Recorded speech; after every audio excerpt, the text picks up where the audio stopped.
हाय नमस्कार मैत्रिणींनो, मी पुष्पा माझ्या चॅनलमध्ये तुमचे स्वागत करत आहे, ज्याचे नाव आहे सुंदर माझे घर। मैत्रिणींनो, मी एका टपात तुळस लावलेली होती व त्यात झेंडूचं एक रोप लावलेलं होतं मी त्याला किती छान फुलं आलेली आहेत। त्या फुलांच्याकडे बघून मन प्रसन्न होतं। मैत्रिणींनो, तुम्हाला आजच्या या व्हिडिओमध्ये मी 2 रेसिपी दाखवणार आहे। एक पोकळ्याची भाजी व कारल्याची रेसिपी पण तुम्हाला मी दाखवणार आहे। आज मी जे कारलं करणार आहे ना, ते अगदी लहान मुलं सुद्धा खातील असं कारलं होतं ते। म्हणजे ती कारल्याची भाजी आहे असं वाटतच नाही, इतकं म्हणजे ते खूप छान अशी भाजी तयार होते ती व त्याला कडवटपणा अजिबात येत नाही। आमच्या बिल्डिंगच्या खाली मुलं खेळत आहेत, बघू शकता। लहानपण हे वेगळंच असतं, कोणतंही टेन्शन नाही किंवा काय नाही। आमच्या येथील आजूबाजूचा परिसर मी तुम्हाला दाखवत आहे। अशा पद्धतीने आमच्या आजूबाजूला बिल्डिंग आहेत। चला तर मैत्रिणींनो, सर्वात प्रथम आपण पोकळ्याच्या भाजीची रेसिपी बघूया। ही भाजी पण लहान मुलांना खाण्यासाठी खूप चांगली असते। सगळ्यात प्रथम मी भाजी निवडून स्वच्छ धुवून घेतलेली आहे। तसेच कढईमध्ये तेल ठेवलेलं आहे व ही आलं लसणाची पेस्ट आहे, ती 2 चमचे आलं लसणाची पेस्ट तेल कढल्यानंतर मी त्यात घालणार आहे। ह्या भाजीला भरपूर लसूण घालायचा, जेवढा तुम्ही लसूण घालशीला तेवढी ही भाजी खूप छान होते। पलीकडे मी भात ठेवलेला आहे। पोकळ्याची भाजी ही रक्तवाढीसाठी खूप चांगली असते व भरपूर लसूण घालून ही भाजी केली ना, तोंडाला पण खूप चव येते। लसूण चांगला आपण तेलात परतून घ्यायचा। पालेभाज्या ह्या सर्वांनीच खायच्या असतात, कारण त्यात व्हिटॅमिन असतात, त्यामुळे पालेभाज्या ह्या सर्वांनी खाल्ल्याच पाहिजेत। चला तर आपला लसूण चांगला तेलात भाजलेला आहे। आपण आता भाजी टाकून घेऊया। पाणी पूर्ण नितळून भाजी त्यात टाकून घ्यायची आहे, कारण ह्या भाजीला पाणी खूप सुटतं, त्यामुळे पाणी अजिबात त्या ह्याच्यात ठेवायचं नाही। व या भाजीला साहित्यही खूप कमी लागतं। एक जण कांदा पण घालतात या भाजीमध्ये, पण आम्ही नाही घालत। कांदा घातला तरी पण चालतो, एखादा कांदा, एक जण लाल तिखट पण टाकतात त्यामध्ये। आता तेलात चांगली खालवर करून घ्यायची आहे ती भाजी, म्हणजे पूर्ण तो लसूण आहे तो त्या भाजीला लागेल। पूर्ण भाजी हलवून झाली की मग वरून आपण मीठ टाकून घ्यायचं आहे। ह्या भाजीत मिठाचं प्रमाण थोडंसं घालायचं आहे, कारण की थोडं जरी मीठ घातलासा तरी पण त्या भाजीमध्ये मीठ खूप लागतं, म्हणजे ती भाजी अशी खारट लागते। त्यामुळे मिठाचं प्रमाण ह्या भाजीत थोडं कमीच ठेवायचं। चला तर आपण ती भाजी चांगली खालवर करून हलवून घेऊया व परत त्याच्यावर एखादं ताट ठेवायचं व चांगली वाफवून घ्यायची आहे ती भाजी। गॅस एकदम बारीकच ठेवायचा आहे, अजिबात मोठा गॅस करायचा नाही। हे पहा, भाजी आपली चांगली शिजत आहे। या भाजीला शिजायला अजिबात वेळ लागत नाही। आपली भाजी तयार झालेली आहे। केवढी भाजी होती व त्याची केवढी भाजी झालेली आहे तुम्ही बघू शकता। चला तर आपण आता कारल्याची रेसिपी कशी करायची ते बघूया। मी सांगितलेल्या पद्धतीने जर तुम्ही कारलं केलं, म्हणजे तसे स्टेप बाय स्टेप केल्या, तर अजिबात कारलं कडू होणार नाही। हे पहा, मी कारल्याच्या अशा फोडी केलेल्या आहेत व त्याला हळद आणि मीठ रात्रीच लावून ठेवलेलं होतं। म्हणजे आपल्याला सकाळी जर कारल्याची भाजी करायची असेल तर रात्रीच असं कारल्याचं काप करायचं व ते आपण रात्रीच त्याला हळद आणि मीठ लावून ठेवायचं आहे व सकाळी त्यामध्ये असं पाणी ओतून चांगलं त्याला 2-3 पाण्याने, स्वच्छ पाण्याने असं धुवून घेऊन चांगलं असं पिळून घ्यायचं आहे। मी व्हिडिओमध्ये दाखवत आहे तुम्हाला।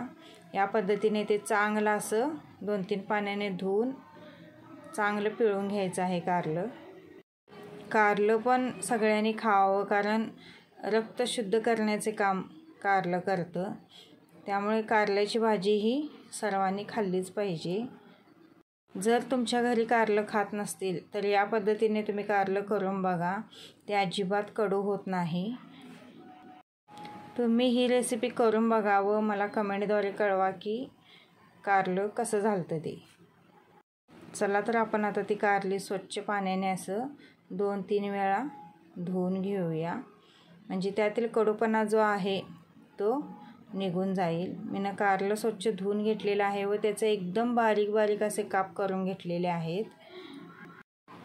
जास्त मोठे मोठे असे काप नाही करायचे, एकदम बारीक बारीक बारीक असे काप करून घ्यायचे आहेत कारल्याचे.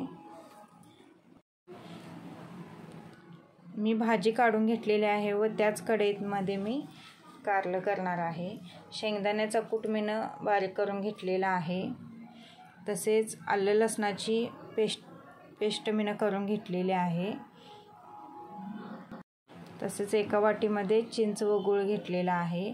2 कांदे मोठे मोठे चिरून घेतलेले आहेत. आता आपली कढई चांगली गरम झाली की त्यामध्ये आपण तेल घालून घ्यायचं आहे. तेलाचे प्रमाण थोडं जास्त घालायचं आहे, कारण ह्या भाजीला आपण पाण्याचा वापर करायचा नाही आहे. कारण पाण्याचा वापर केला असा की मग ते कारलं कडू लागतं. आता तेल कढल्यानंतर आपण मोहरी घातलेली आहे, थोडं जिरं घातलेलं आहे व आता आपण 2 मोठमोठे कांदे चिरलेले होते ते त्यामध्ये घालून घ्यायचे आहेत. कांदा चांगला लालसर रंग येऊसपर्यंत आपण भाजून घ्यायचा आहे. चला तर आपण कांद्याला चांगलं खालवर परतून घेऊया. त्याला चांगला तांबूस कलर येऊसपर्यंत भाजून घेऊया. ज्यांना शुगर BP आहे त्यांनासुद्धा कारल्याची भाजी ही खूप पौष्टिक असते. त्यामुळे 15 दिवसातून महिन्यातून एकदा कसना कारल्याची भाजी ही सर्वांनीच खाल्ली पाहिजे. हे पहा, आपल्या कांद्याचा कलर बदललेला आहे. आपण त्यात आता 2 चमचे आलं लसणाची पेस्ट टाकून घेऊया.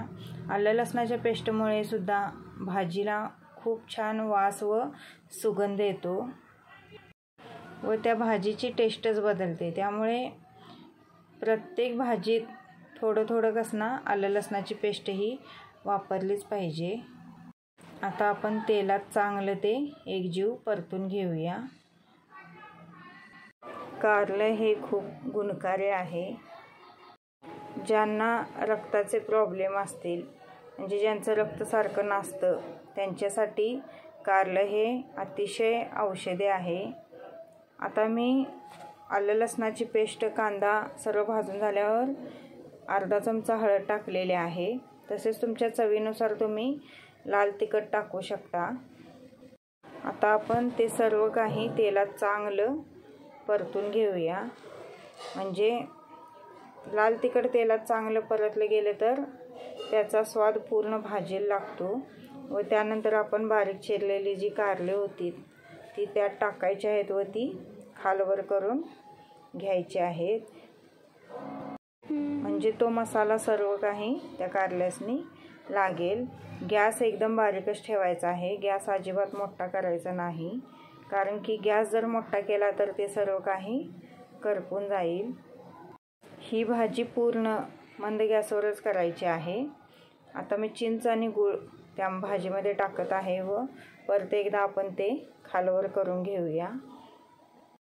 चिंच व गुळामुळे सुद्धा कारल्याचा कडवटपणा कमी येतो.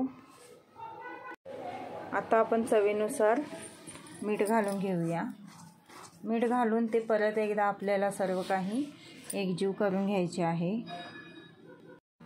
चांगले परतून घ्यायचे व त्याच्यावर झाकून ठेवायचे आहे.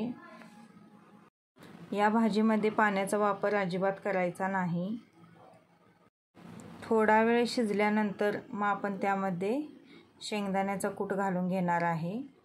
आता आपण 10 मिनटं त्या भाजीला असं झाकून ठेवायचं आहे. हे पाहू शकता तुम्ही कसं त्याला थोडं पाणी सुटलेलं आहे व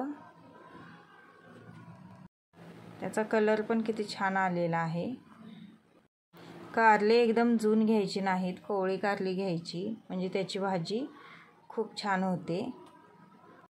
थोडी शिजल्यानंतर मी त्यात शेंगदाण्याचा कूट घातलेला आहे व परत झाकून ठेवलेले आहे. आता आपलं कारलं चांगलं शिजलेलं आहे। हे पहा, मी चपाती व कारल्याची भाजी देवाला नैवेद्य दाखवण्यासाठी अशी ताटामध्ये काढलेली आहे। खूप छान कलर आलेला आहे त्याचा। मैत्रिणींनो, तुम्ही ही रेसिपी नक्की ट्राय करून बघा। मैत्रिणींनो, तुम्हाला माझा आजचा हा व्हिडिओ कसा वाटला ते मला कमेंटद्वारे नक्की कळवा व माझ्या चॅनलला सबस्क्राईब करायलाही अजिबात विसरू नका। धन्यवाद मैत्रिणींनो।